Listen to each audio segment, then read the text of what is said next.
très ancré en Gruyère, plus qu'en Bresse. Et puis il y a beaucoup de références locales. Le château de, je ne sais jamais son nom, Montsalvance, c'est un canton, on pense le S à Paris. Donc là, c'est le Montferrand, qui est la version patoise du château de Montsalvance. On voit qu'il y a donc des références très locales, une référence à la crème de Gruyère, c'est double crème très épaisse qu'on mange avec la meringue et des framboises, et tout suivant. Par définition, il ne pouvait pas y avoir ce genre de clin d'œil dans le Tintin en ORB. Là, c'était une construction plus intellectuelle. Il s'agissait de construire un espace franco-provençal transrégional, transfrontalier, transnational. Donc tout simplement, c'est l'ORBisation, la franco-provençalisation du terme originel de Moulassa, en art, c'est un mot fricassé. Donc fricassé qui est un mot qu'on retrouve à peu près partout. Une autre question aussi qu'on devait se poser pour la traduction de bande dessinée vers le franco-provençal, c'est est-ce qu'on fait comme si il y avait une vraie diglossie, donc avec la langue haute, en l'occurrence le français, écrit, et puis la langue basse, uniquement parlée. Dans ce cas-là, ça voulait dire qu'il faut tout traduire, qu'il faut que le paysage linguistique soit complètement traduit en franco-provençal. Donc c'est ce qu'ils ont fait dans les deux Tintins en Suisse, qui se passe en Suisse, son action se passe en Suisse, la personne. Donc en gruyérien, vous voyez que les affiches de magasins sont directement en franco-provençal. En ORB, c'est pareil, alors que dans celui en bresson, on avait décidé de garder l'illusion diglossique, c'est-à-dire de choisir quelque chose qui ressemble un peu plus à ce qu'était la réalité linguistique il y a quelques décennies, c'est-à-dire des textes qui sont complètement français. Donc là, le Paris Flash était devenu le Lyon Flash, et puis tout le reste était en patois, mais tout ce qui était dans l'espace linguistique, le paysage linguistique était en français, tout ce qui était écrit. Donc ça, c'est un choix, mais de toute façon, on est dans le domaine de l'illusion. Il s'agit juste de choisir quelle illusion on préfère. Juste un petit mot aussi pour parler de ce qui se passe en ce moment en Bresse et dans d'autres régions où la pratique, le nombre de locuteurs est en baisse. C'est-à-dire qu'on a de moins en moins de textes qui sont produits sans traduction. Et là, ça devient difficile de savoir quel est le texte source et quel est le texte cible. Par quoi on a commencé? C'est-à-dire qu'il y a des textes qui sont écrits directement en bilingue. C'est ce qu'avait fait Manuel Rion. Alors quand on lui pose la question, il disait qu'il commençait par écrire en patois parce qu'il maîtrise beaucoup mieux le français. Donc s'il commence par écrire en patois en faisant appel à toutes les ressources qu'il a pour trouver une langue qui lui convienne, et après, ça sera un jeu d'enfant traduit vers le français, alors que l'inverse serait beaucoup plus difficile. En tout cas, on sait que les deux langues ont des ressources distinctes. Il y a des auteurs savoyards aussi qui ont utilisé ces techniques où il est très difficile de dire quel est le texte premier, tellement il y a eu d'aller-retour entre les deux langues. On corrige, on fait appel aux ressources distinctes de chacune des langues. Juste un petit exemple, la rafale du subjonctif qui en français est considéré comme très soutenu, peut être très idiomatique en franco-provençal, donc on a des effets très différents. Donc c'est ce paradoxe-là, plus on maîtrise le français par rapport au patois, mieux il vaut peut-être écrire directement en patois. C'est ce qu'on a choisi aussi de faire avec François Beauvais, donc l'autre récent dont je vous parlais. On a commencé il y a quelques années à écrire des chroniques et en général on essaie de les écrire directement en français et puis on met en patois pour une traduction après. Donc il y a ce que j'appelle en Grèce une une impossibilité de la création unilingue. Et puis on voit si on compare ce qui se passe sur la scène musicale. Alors j'ose à peine dire scène musicale en patois concernant la Grèce, puisqu'il y a eu simplement un succès très éphémère dans les années 2010. C'est des jeunes qui n'étaient pas locuteurs, mais qui ont voulu reprendre des chansons traditionnelles, les mettre au bout du jour musicalement. Ça a eu un certain succès d'estime, mais ça n'a pas duré très très longtemps. Donc ça, c'est très différent de ce qui peut se passer si on compare avec le succès des Libourdi en franco-provençal d'Albertin, qui eux semblent en phase avec les jeunes générations. Quelquefois sur leurs vidéos, il y a des traductions, mais globalement, c'est quelque chose qui fonctionne directement en franco-provençal avec des dizaines, voire des centaines de milliers de vues, ce qui est absolument impensable pour la personne. Cela, il y a un lien avec aussi le bassin de locuteurs.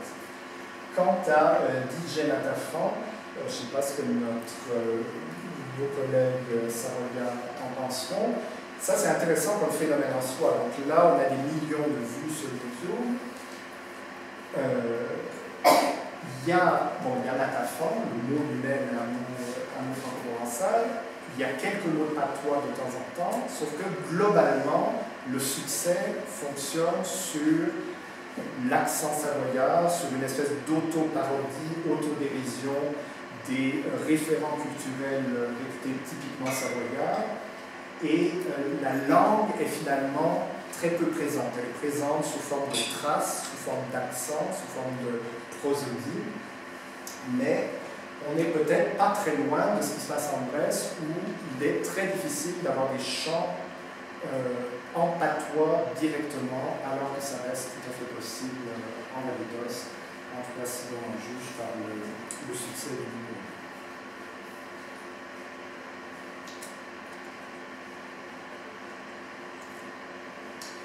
Les questions d'enseignement, bon, en Bresse, c'est la même chose que partout ailleurs en France. Je voulais juste signaler que le bressan, parmi les trois dialectes franco-provençaux nommés en 1794, eh bien, le bressan a été nommé comme tel dans le fameux rapport de l'abbé Grégoire, où il parlait de la nécessité d'éradiquer les patois et d'universaliser le français. Donc il y avait une espèce de perception de l'extérieur que c'est quelque chose qui existait.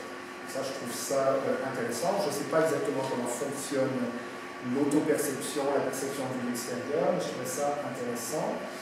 Donc ça, c'est les langues qui étaient nommées pendant la Révolution française, et ça, c'est les langues régionales telles qu'elles sont maintenant reconnues par le ministère de l'Éducation nationale. Le franco-provençal a fait son entrée dans la liste après beaucoup de protestations, en particulier le ministre en particulier de Savoie, de Lyon et de la Bête. Donc le franco-provençal figure enfin dans la liste. Et puis quelque chose qui, du côté français, qui a eu pas mal d'influence en Grèce, c'est le fait que la région administrative Rhône-Alpes a commencé à avoir une politique linguistique, ce qui avant était absolument inédit. Donc reconnaître les deux langues qui font partie historiquement de ce territoire, c'est l'occitan et le franco-provençal, avec un discours assez critique de la centralisation linguistique, une politique d'aide à la mission. Donc ça a quand même changé le paysage linguistique en Grèce. On commence à réfléchir à des façons d'enseigner la langue. Pierre Cardette a fait déjà un gros travail là-dessus. On n'est pas aussi avancé qu'en Savoie. J'essaie de réfléchir un petit peu aux prochaines étapes. Mais il y a des choses qui au sein, grâce à l'évolution des politiques linguistiques en France et en Rhône-Alpes, ont évolué un petit peu. Alors, pour arriver en Suisse, j'avais fait quelques enquêtes en Suisse, je viens un petit peu plus tard, juste rappeler que l'idéologie du bilinguisme existe aussi en Suisse, même si c'est un pays plurilingue, mais qui peut très bien fonctionner comme une juxtaposition de zones unilingues. Donc vous aviez, un petit peu comme en France, des textes qui ont interdit le patois, ou la conférence des instituteurs à Fribourg, on dit le patois n'est pas une langue, ni un dialecte, etc. Donc ça ressemble à la France, mais il y a quand même quelque chose de différent. C'est-à-dire que la Suisse étant la Suisse, un espace relativement restreint et assez compartimenté politiquement, ça a donné la possibilité à certains marqueurs identitaires, certaines chansons en patois de devenir des référents non seulement dans les cantons concernés, mais à l'échelle de toute la Suisse romande, toute la Suisse aujourd'hui francophone. Donc c'est le fameux Rang des vaches qui est encore aujourd'hui chanté quelquefois dans des manifestations sportives ou à la fête des vignerons, qui a dépassé les frontières de son canton d'origine pour être connu d'un très grand nombre de romans. On n'a rien de correspondant en France. Et puis, ce qui est intéressant aussi, c'est que la littérature franco-provençale en Suisse, on arrive un peu plus tardivement, mais elle est aujourd'hui très riche.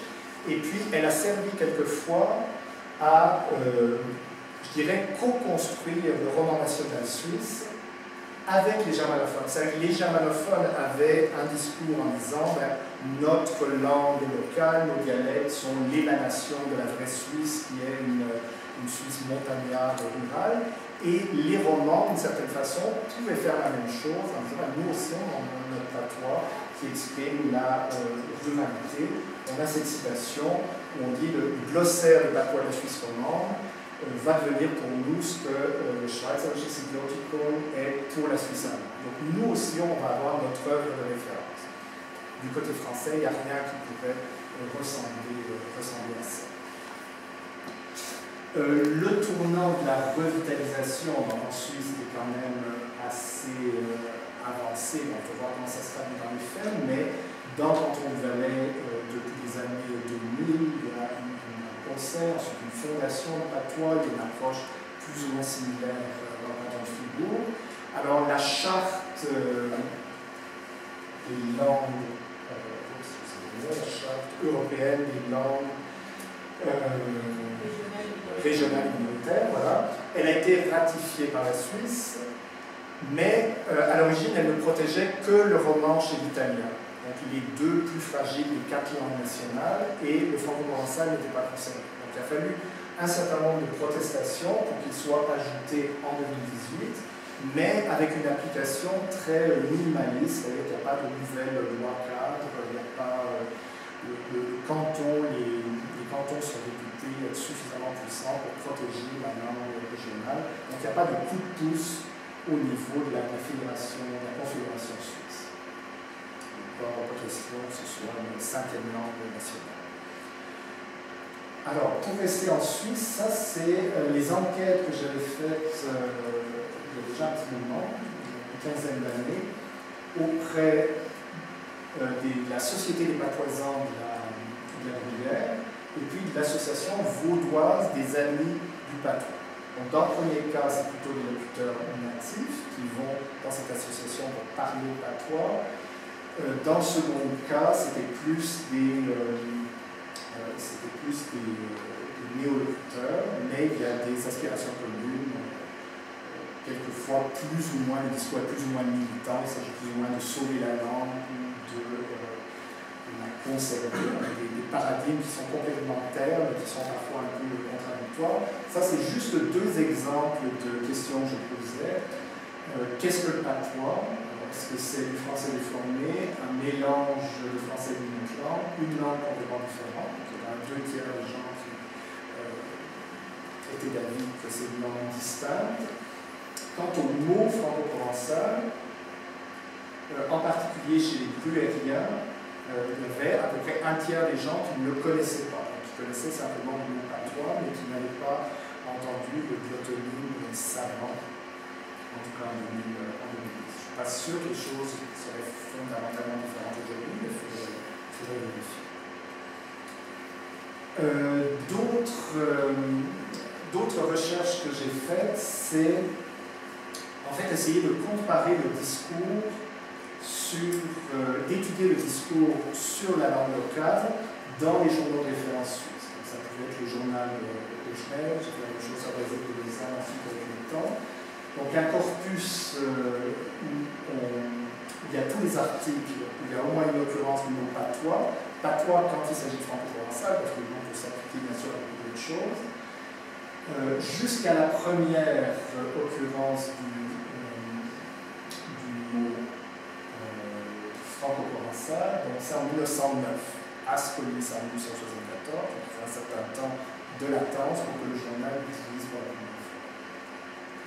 Donc quelques thèmes récurrents sans entrer dans les détails. Ce qui est intéressant, c'est qu'à l'époque, dans le journal de Genève, alors que l'hymne du canton de Genève, le Sekeleno, célèbre la victoire des Genevois sur le Savoyard, et bien dans le discours sur la langue, il y avait une espèce de mise en avant de l'unité entre les patois genevois et savoyards. On dit c'est du Savoyard, malgré le passé conflictuel.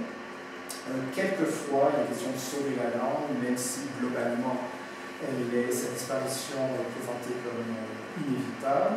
Et puis, quelque chose d'intéressant, c'est qu'il y a une espèce de logique proto-nationale, par quelquefois de la Grande Savoie, la Burgondie, nos frères les Bressans, pour essayer de trouver une entité, une ancienne entité politique qui correspond plus ou moins à l'espace franco-provençal, avec l'apparition de l'ethnomie, nous les franco-provençaux, et puis un certain intérêt pour le féminin, tout ce qui concerne le provençal. À l'époque, il y a une espèce de référence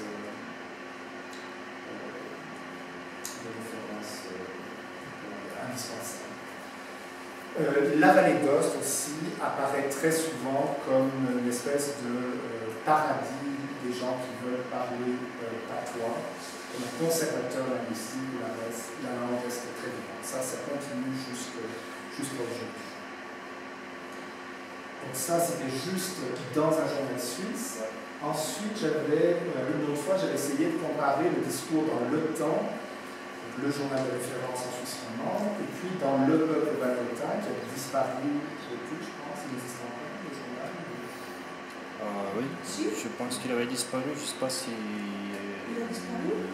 ils l'ont remis sur Internet après, je ne me rappelle plus. Mais oui, il y a un moment où disparu il a disparu. sur le papier. Mais bon, l'étude, j'avais terminé en 2017. Donc ce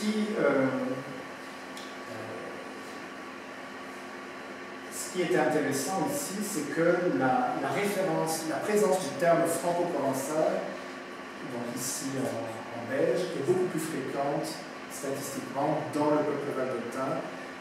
Globalement, on entend le mot franco-provençal beaucoup plus en Vallée d'Ost qu'en Suisse. Donc là encore, dans le temps, la Vallée d'Ost apparaît comme une espèce de paradis franco-provençal, des questions de devoir de mémoire, dommages aux agriculteurs, ça c'est toujours les mêmes thèmes qui reviennent. Si on revient si on se concentre sur le peuple vallontain, donc ça, ce que j'ai trouvé très intéressant, c'est qu'il y avait une réflexion très contemporaine qui serait impossible de trouver en Suisse ou en France. C'était à plusieurs reprises une réflexion sur l'intérêt qu'il pourrait y avoir à ce que les immigrants d'ailleurs en Italie, de l'extérieur de l'Italie, apprennent le franco-provençal pour s'intégrer en Vallée d'Ost. Donc ça, c'est une réflexion très très moderne, contemporaine, qu'on a dans énormément de contextes différents. Comment faire en sorte que les immigrants s'identifient avec la langue locale, etc. C'est quelque chose qu'on connaît bien au Québec. Donc il y avait ce pari que les immigrants pourraient apprendre, se sentiraient moins exclus si on les invitait à apprendre la langue locale, ce qui serait une façon de concilier la fidélité au passé régional et puis la nouvelle diversité. Là aussi, il y avait quelquefois l'ethnomie des franco-provençaux, mais pas pour les Vallontains. C'est comme si les Vallontains avaient déjà leur propre ethnonyme avec nous, les Vallontains. Donc ça désignait plus les gens du Piémont, voire du Puy. Mais ce qui était intéressant, c'est qu'on a un nous ethno-linguistique qui se transformaient plus ou moins en une territoriale.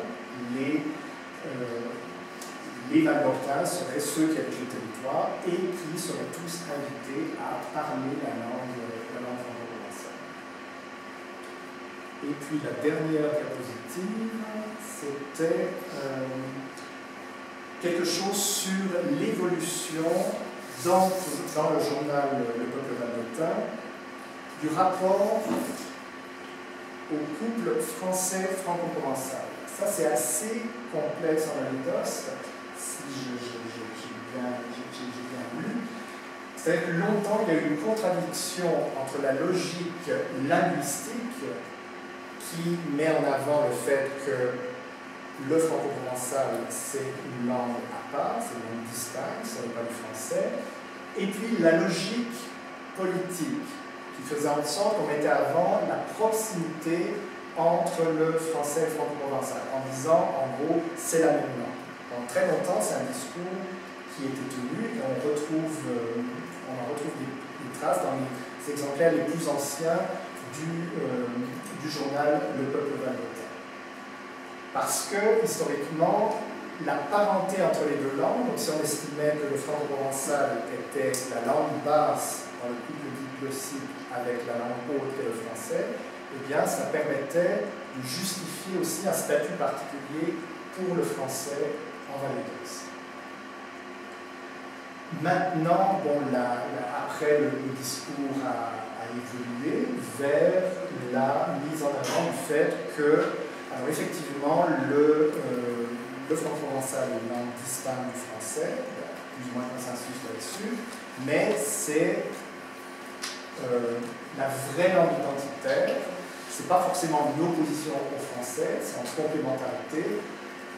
En tout cas, il y a un débat là-dessus. Le Peuple valbortin se fait aussi parfois l'écho des débats qui ont pu avoir lieu en Vallée d'Ost sur le fait que le français serait une langue aussi coloniale, entre guillemets, que l'italien, et que le franco-provençal serait la seule vraie langue de la Vallée d'Ost.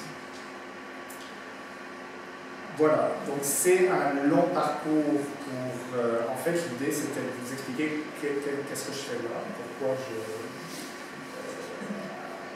pourquoi après tous ces zigzags, je viens vous parler de ça. C'est que, ben voilà, au début, j'avais que la Bresse comme horizon, avec très peu de connaissances linguistiques, métalinguistiques, puisque c'est quelque chose dont on ne parlait jamais à l'école, même dans le cours de culture régionale, on ne parlait jamais de la langue. Et petit à petit, puisqu'il n'y avait pas on ne m'avait pas appris mon histoire, celle de ma famille, et bien petit à petit, j'ai été amené à m'interroger sur ce qu'est cette autre langue, et voir ce qui me rapproche des Suisses, des Valbortins, ce qui m'en éloigne. Et j'ai essayé de vous présenter de façon très très ramassée ce parcours. Je vous remercie de votre attention.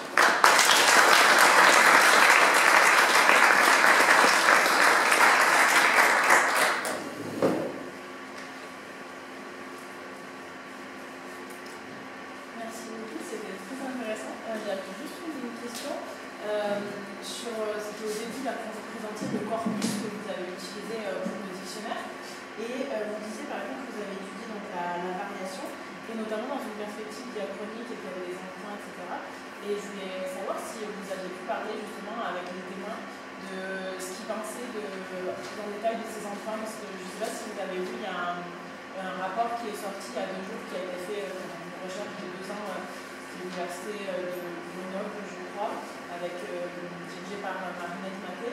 Et il y a toute une partie en fait où elle parle du phénomène de relexicalisation où les locuteurs et locutrices en fait plutôt âgés ne s'identifient pas dans les nouveaux emprunts qu'on va faire par exemple pour le français, etc., pour le franco-provençal.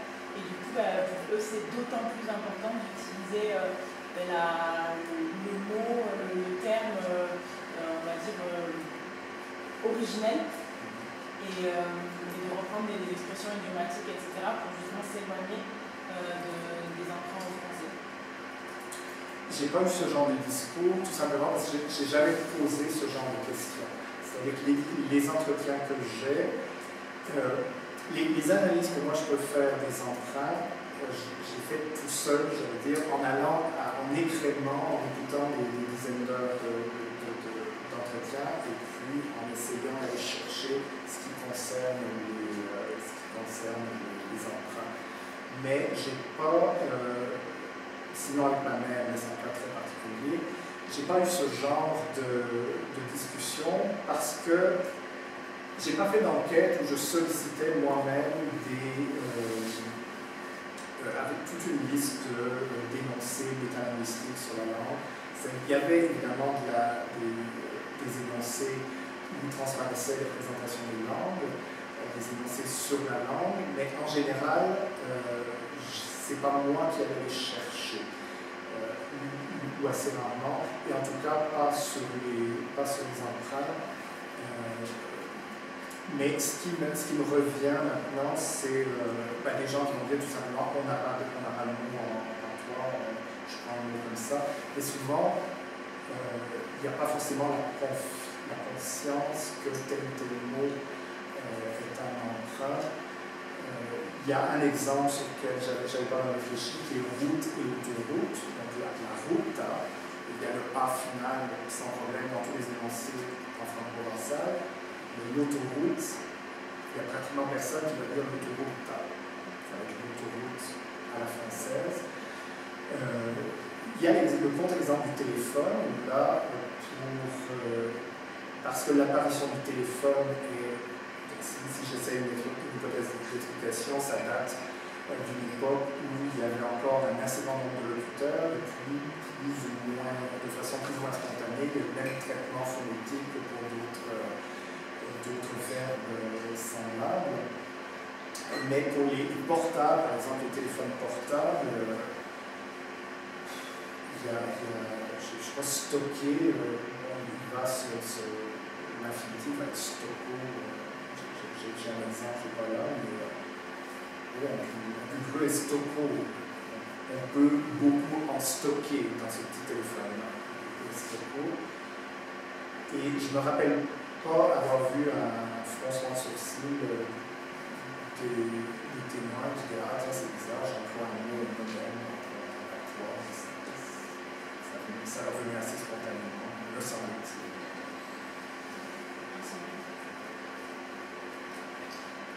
Oui. Merci beaucoup pour la présentation. Moi j'avais une question concernant quand on comparait avant les deux Tintins, donc le Tintin en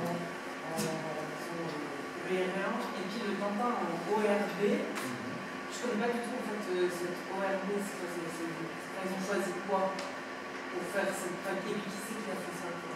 C'est un linguiste qui s'appelle Dominique Stich, qui est suisse à l'origine, mais qui a écrit aussi sur le roman. Et donc il a proposé, c'était sa thèse de doctorat, ensuite il a fait un dictionnaire, il a proposé une graphie supradialectale en s'inspirant plus ou moins de l'occitan, mais aussi de l'orthographe française, qui explique pourquoi c'est relativement facilement lisible par les francophones. Mais c'est un projet qui a été beaucoup porté par des néolocuteurs. Donc dans leur vision, c'était quelque chose qui était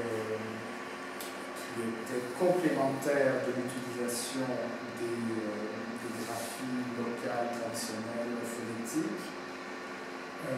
Et il y avait aussi un projet plus ou moins politique qui n'est pas le mien. Moi, j'utilise la graphie parce que je la trouve intéressante comme graphie de dialogue pour voir un petit peu les éléments communs entre les récents urbains, etc. Mais il y avait derrière tout ça la volonté de mettre en avant le terme arpitan à la place de franco-provençal. Donc ce sont les mêmes personnes qui ont mis en avant le terme arpitan, arpitanie et cette graphie. Donc à partir du moment où on crée une espèce de protonation imaginée qui s'appelle l'arpitanie, etc., on est dans un autre registre. Moi, je ne suis pas forcément là-dedans. C'est quelque chose qui